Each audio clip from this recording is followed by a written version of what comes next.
here's a reference so geeky that it might even elude some ReasonTV viewers.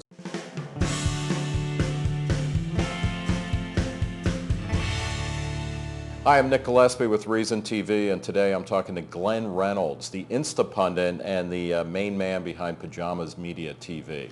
Glenn, thanks for coming. Thanks for having me. The main man? Is that what I am? You are the anchor, and I mean that in a good way, not in a Walter Cronkite kind of like holding us below water until we drown kind of way. Instapundit is one of the, if not the most successful aggregator site for a broad-based kind of center-right, conservative, libertarian world. What is the guiding principle behind the filter at Instapundit?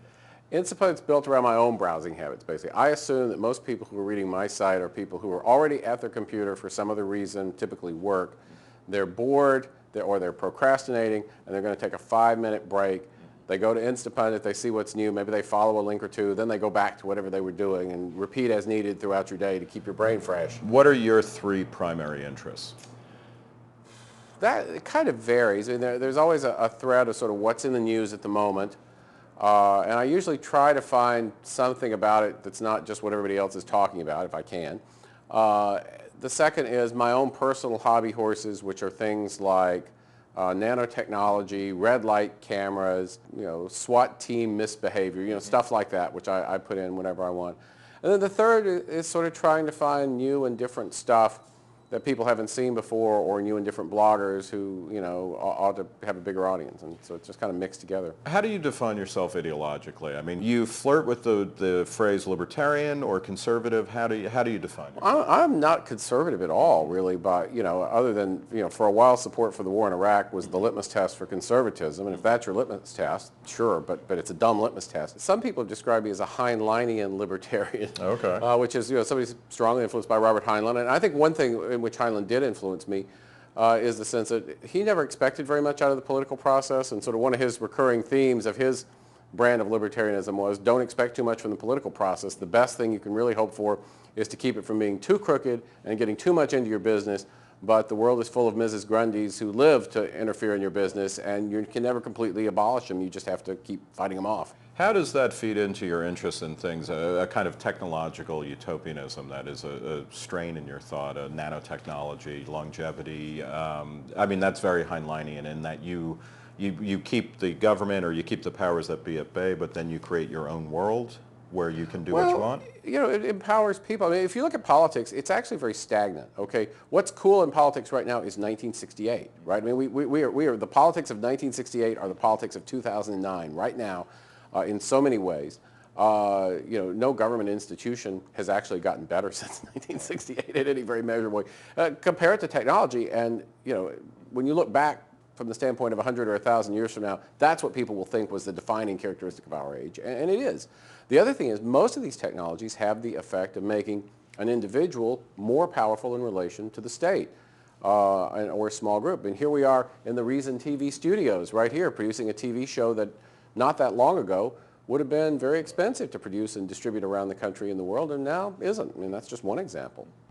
Are we in a moment where kind of freedom and liberty and the ability to innovate technologically and even in a kind of lifestyle way, is that coming to an end, or is that being threatened, or is it always blue skies? I think it's being threatened, but I think it's always being threatened. For Obama, I mean, my expectations, I once wrote, my small government expectations for George Bush were quite modest, and yet we're nonetheless disappointed. I didn't have any small government expectations for Obama particularly, though I thought he would be better on some of the sort of social issues where I'm liberal, and on those he seems to actually be kind of socially conservative on abortion and gay marriage and that sort of thing. And I suppose in a way that's not a surprise, but I was a little so he's delivering nothing for me, really. I mean, he's a big spender, intrusive government kind of guy who's also not supportive of gay marriage or things that I do support. So how worried are you about his health care reform plans? If they succeed, I think that we will see the curve of medical innovation, which is pretty steep right now, really flatten out. Why? Well, you'll still have research, I think. The government still funds research, and you'll still have people discover things. But the process of turning those lab discoveries into a pill that you can buy is right now done by pharma companies who are supposed to be evil.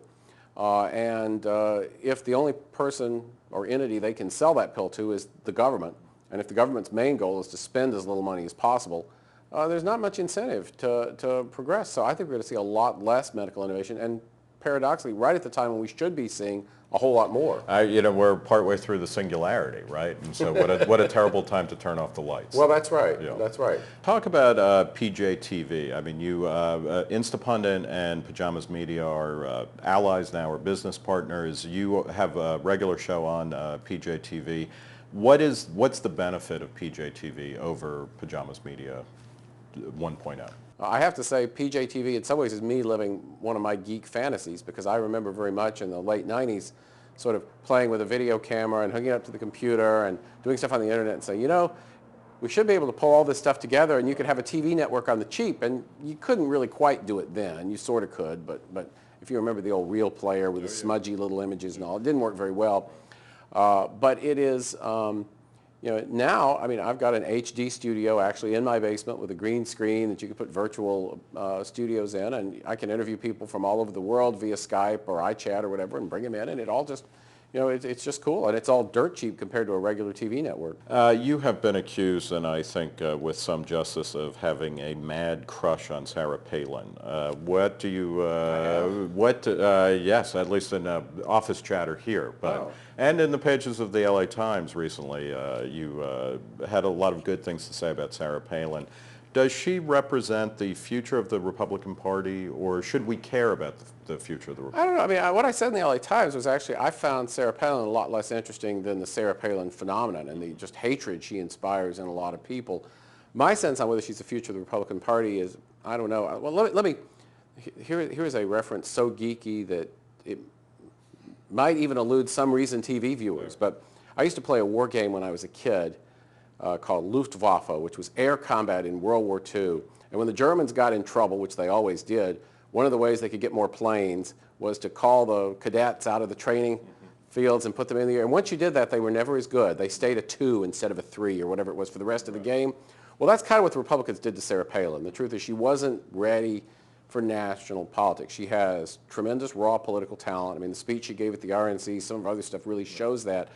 But she just wasn't ready. When you're a state or a local political figure, the media doesn't create its own straw man version of you and then attack it, because they all know you and everybody, their readers know you, and they just can't get away with that. At the national level, they do that, and they did that with her, and they were able to do it, and she wasn't able to respond. Now, some of that was the ineptitude of the McCain campaign in general, but she just wasn't ready, and I think that the Republicans did themselves a disservice by calling her up when they did. Will she do better later? I don't know. If you're a libertarian, does your future depend on the renewed health or vigor of the Republican Party, or is it something beyond that? If you're a libertarian, neither party is all that great, but the Republicans are clearly less bad. And I think that there was a time, as recently as a year ago, when a lot of libertarians were telling themselves that wasn't true, that, you couldn't be any worse than the Republicans. And I think that we've seen that, yes, you can. What the Republicans are going to do, I don't know about that. I think if you look at what seems to work for the Republicans, taking a more libertarian line really seems to work for them. So they obviously won't do that. Right. I mean, but I mean, it really, that does seem to be the way they should be moving. And the interesting thing is that a lot of the social conservatives are actually okay on that. There are the percentage of social conservatives who want their beliefs enacted into law to force other people to live like them is, I mean, it's there, but it's by no means the overwhelming majority. So, you don't have to pander in 1970s Jerry Falwell style anymore, and I think that the Republicans need to figure that out. I want to thank Glenn Reynolds of Instapundit and of PJTV for talking to ReasonTV today. I'm Nick Gillespie.